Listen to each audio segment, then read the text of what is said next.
Greetings, Dr. Chaturvedi. It's a pleasure to welcome you at IILM. Welcome, sir. Thank you, Dr. Purnima. I'm so delighted to join the fraternity and the group of the institutions, particularly IILM Lodhi Road, as its Director General.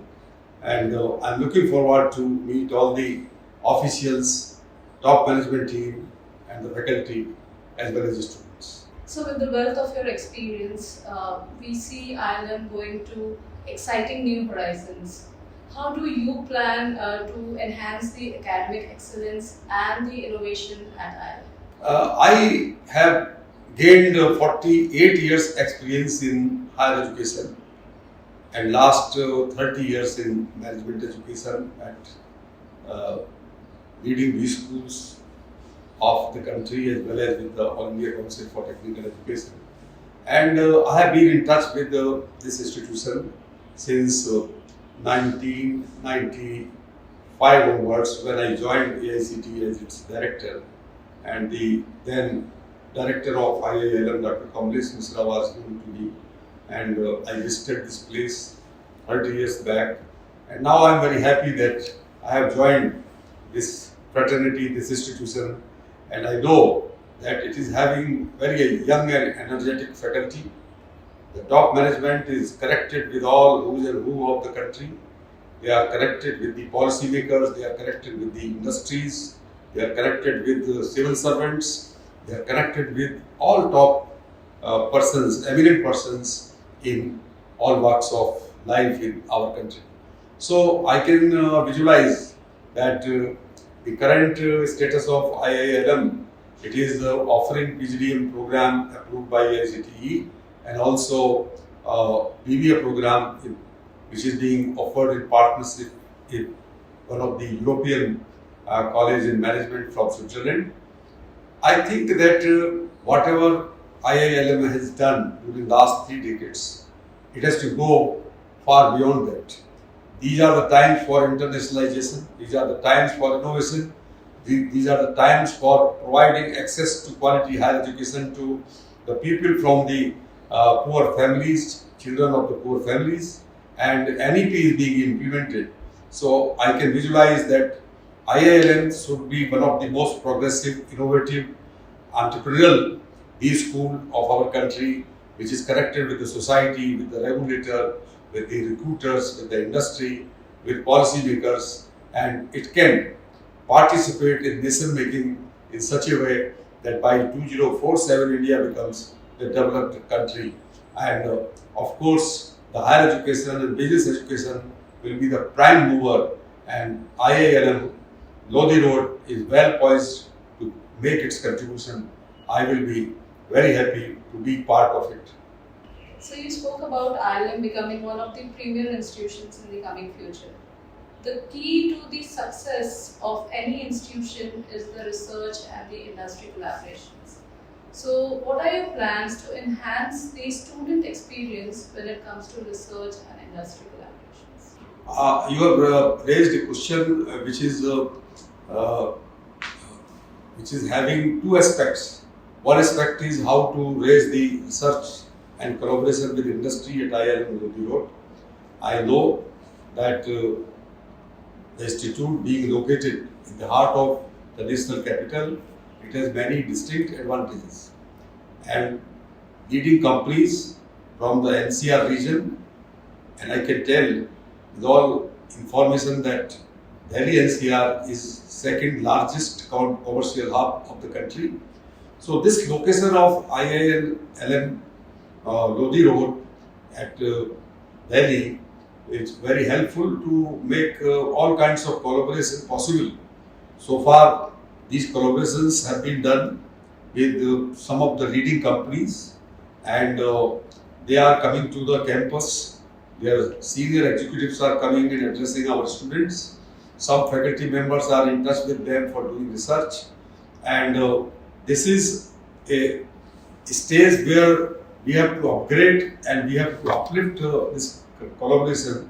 Now there is a need that our faculty members, young faculty members, they are very energetic, that they should not merely think about research as a theoretical proposition. They should take up industry's problems, they should take up problems of the society, and NCR capital is full of issues, challenges, problems. Big industries are facing so many problems. So faculty teaching here, they should find out solutions by applying their minds, by using the tools and techniques of management, and by using the research techniques. All over the world, various schools are now emphasizing that the research should be full of impact. It is called research with impact. If we are doing research and it is not having social impact, then it is meaningless.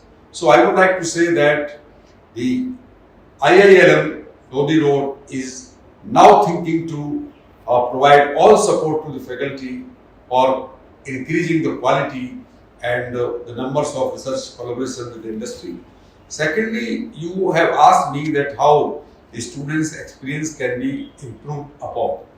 There are infinite opportunities to improve the students' experience in our country, because so far in higher education we have not paid attention sufficient required for it. But globally in higher education, university campuses, there is lot of emphasis on improving the students' experience, their experience of living in the campuses, their experience inside the classroom, their experience with the faculty, their experience with every aspect of the working of a campus, of a institute, of a university. So I think we have to find out which are the sore points so far our students have been facing and what are the strong points. We have to improve upon the strong points of providing good services to the students, and if there are some pain points or sore points where the students need improvement in the services, because the young generation, which is called Generation G, they are having lot of aspirations and lot of expectations from their alma mater. So I think we have to do continuously surveys with the students. Every service needs to be evaluated by them, and we have to ask them to what extent they are happy with the laboratories, with the library services, with the food and hospitality services, the teaching and the learning process, the assessment process, and the extracurricular and co-curricular activities. Simply we cannot say that the faculty will plan everything and students will be the receiver of the service. No, here we have to make students the active participants in the teaching learning process and improving the students' experience. If they feel any problem, they should speak.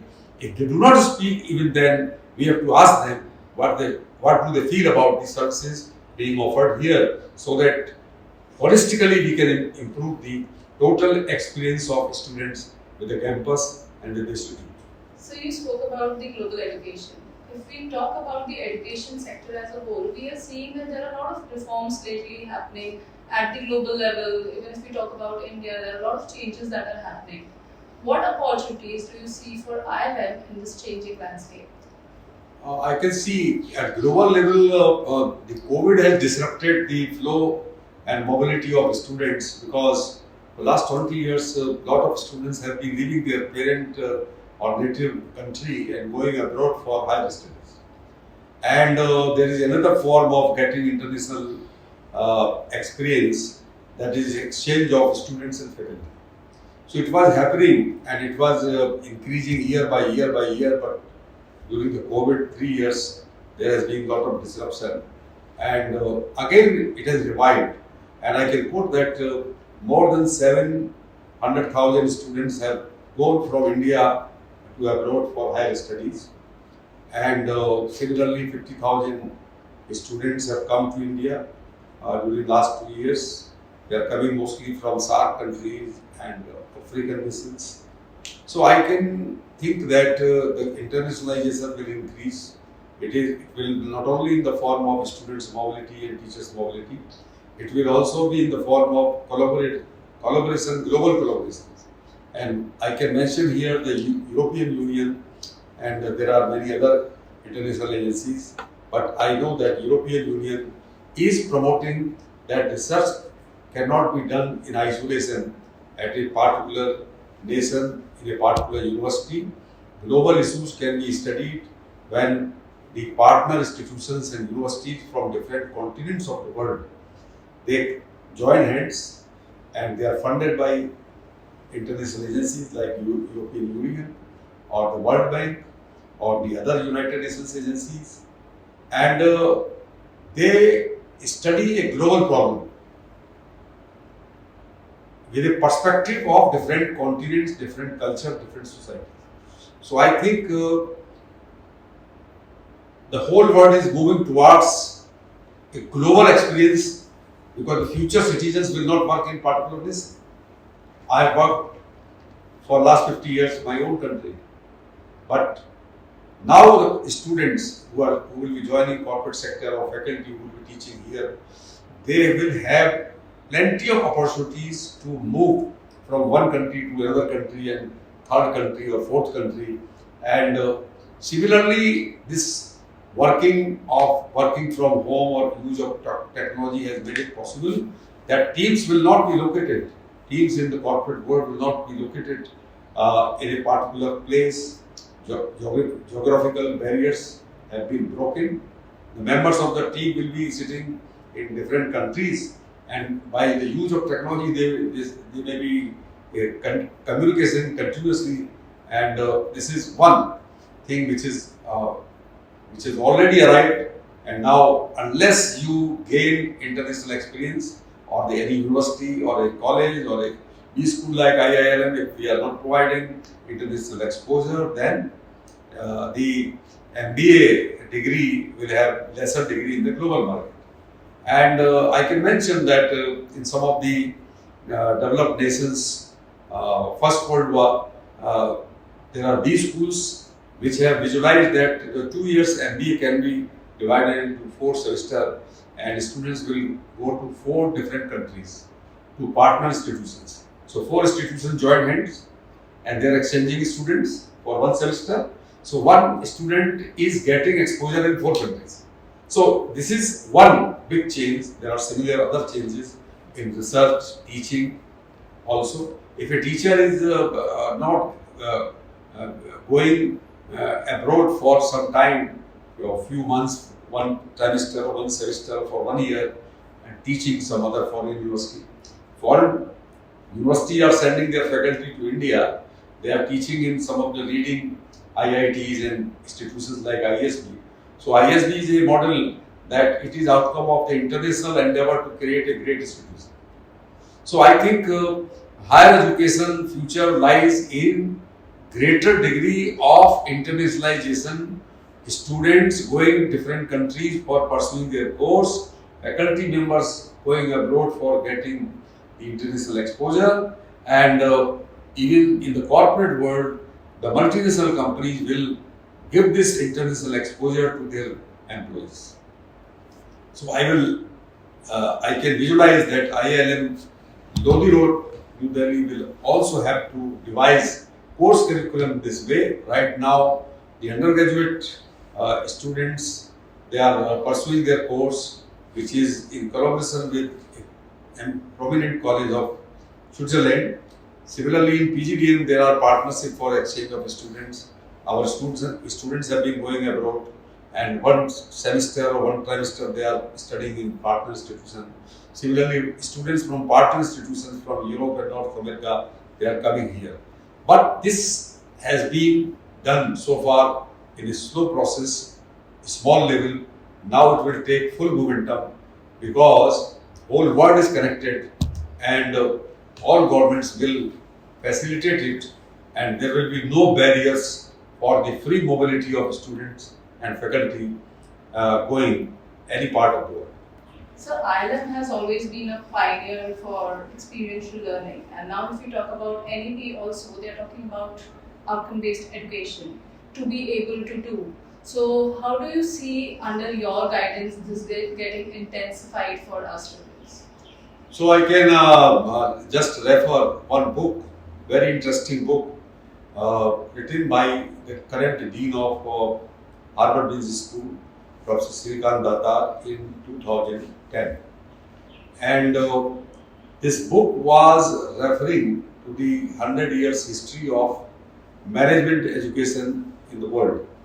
And the Harvard Business School was established in 1908, and when it is completed 100 years, so they have undertaken a research with 20 top B schools of the world, like Wharton, Kellogg's, Yale, INSEAD, London Business School, etc. And Professor Srikant Datta and other two authors, they have done intensive research with those B schools, interviewed the deans, students, faculty, alumni, and collected huge data about the challenges and problems of management education in the world. And then in their report submitted to Harvard Business School, which came into the shape of a book, they have concluded that the B schools in the world, top B schools in the world, they are teaching out of the three most important skills required for any human being. They are teaching them knowing and doing. And third most important out of these three is being. So out of three, knowing means learning new knowledge, doing means knowing how to do it, and third is being. So being is that you have to work upon yourself, and you have to become a lifelong learner, because next few decades will be coming with lot of disruptions. Every third year, the old skills will become obsolete. New skills will be required. So unless you are conscious about yourself, unless you are a self-learner, unless you are a lifelong learner, you cannot face the challenges of next few decades. So I think experiential learning is very important. And in India, since ancient times, most of the focus was on experiential learning. Why kings used to send their princes to learn from sages and gurus who were running their gurukuls in forest. In forest where there was no luxuries, and they were facing a lot of challenges from animals and other beings, and they were trained there how to face the challenges, problems, and unfavorable weather, and they learned all the knowledge of prevalent during that time and relevant during the ancient times. They were learning it by doing it and by feeling it and by experiencing it.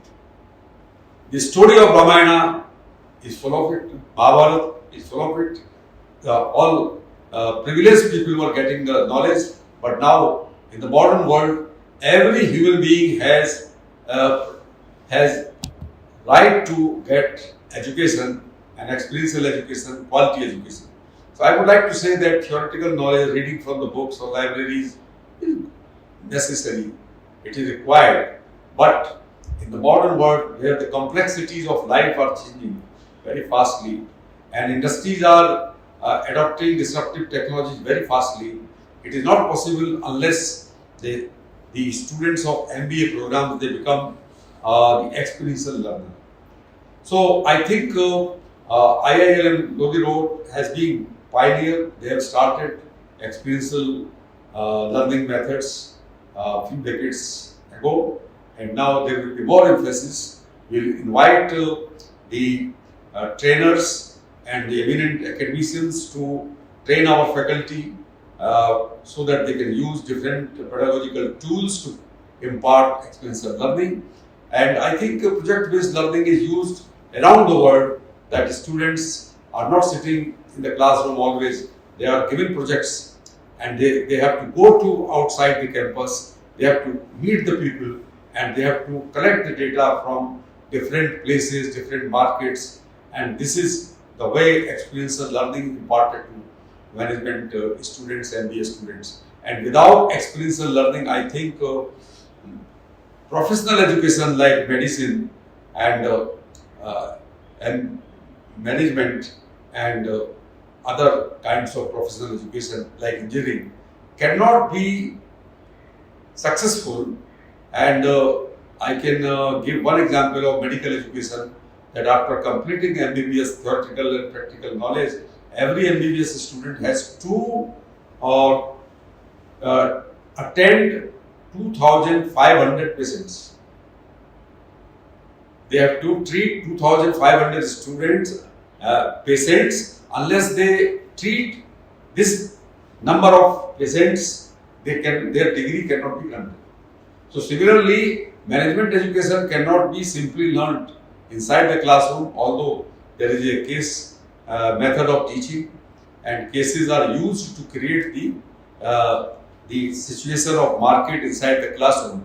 So it is a very traditional method of having experiential learning, but the best method is granting or giving project to students, and this will go to different markets and different situations. This will study the problems, and Harvard Business School and some of the Ivy League schools, they have been using experiential learning methods for last 50 years, 60 years.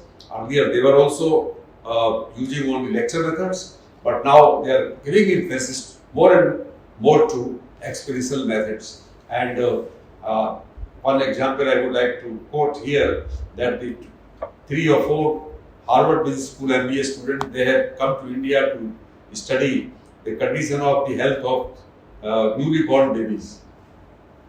And when they came here, they found that newly born babies, some are born before the time, and they have some breathing problems. So they are put into a particular place where everything is available for them, particularly oxygen. And this equipment was very costly in India, and poor kids from the poor families, newly born babies, and they were not able to meet the bill for that kind of treatment. They came here, they looked into it, and they developed a low-cost solution, which was making this treatment possible for millions of the children, newly born kids from poor families who are facing difficulties.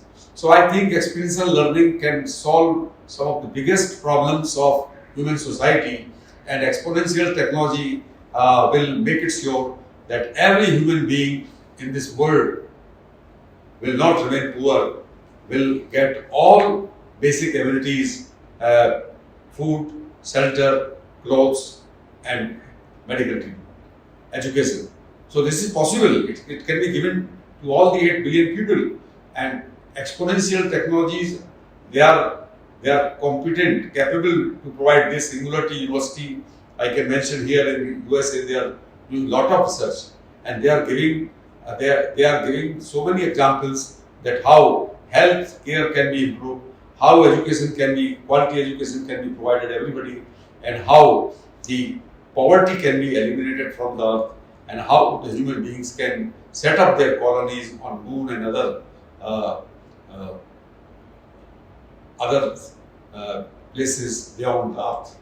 So this is a very exciting era for business education, and I hope that IILM Lodhi Road will be a pioneer, will be a game changer, will be a leader in providing experiential education to the students of MBA program and BBA.